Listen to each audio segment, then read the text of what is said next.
Hey everybody, I'm Kirkpatrick with Gnarly Routes, and today I'm going to show you how I bleed my brakes at a gas stop.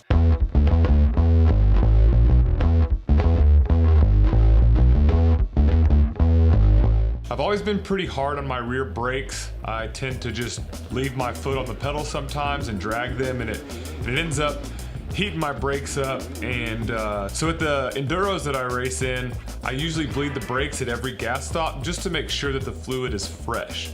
I had somebody reach out last week that wanted to see how I do this at the gas stop, and so at the Lone Star Enduro that I competed in this past weekend, I wore a GoPro at the gas stop while I bled my brakes. Due to the GoPro angle, you can't really see the container that I use to hook up to my rear caliper to catch the fluid, and so I'm gonna show that on screen now so that you can see what I use and also how to make one on your own. So all that I have for catching the rear brake fluid is an old bottle. It's basically just empty bottle, got a little fuel line you can get at the hardware store. I put a loop in it, and what the loop does is it allows the fluid, whenever you're bleeding it, you don't have to close off the bleeder hole once you've got a little bit of fluid in here. So you can just run a lot of fluid through really quick.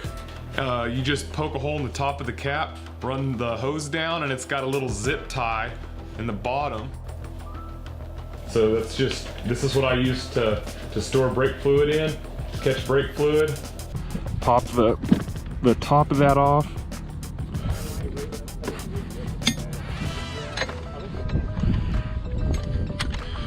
Just using the KTM combo wrench. Be real careful not to drop any of that or get dirt into the top of that filler cap. And then in with the brake fluid.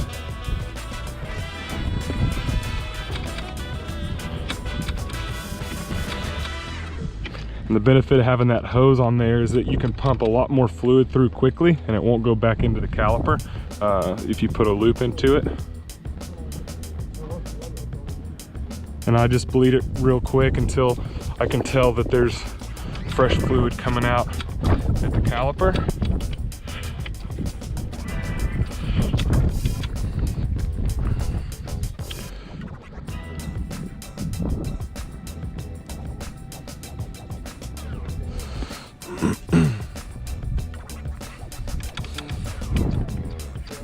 And then just get it down to where the cap is gonna have room and nothing's gonna pressurize on you. And that's it.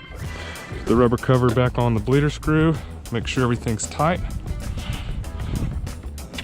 And that's how I bleed my rear brake at a gas stop at a race. Bleeding your rear brakes at a gas stop is really easy. Just make sure you keep dirt out of the parts, and you know, it just ensures having a functional rear brake the whole time, because the rear brake fluid gets really hot if you're a brake dragger. Thanks for watching.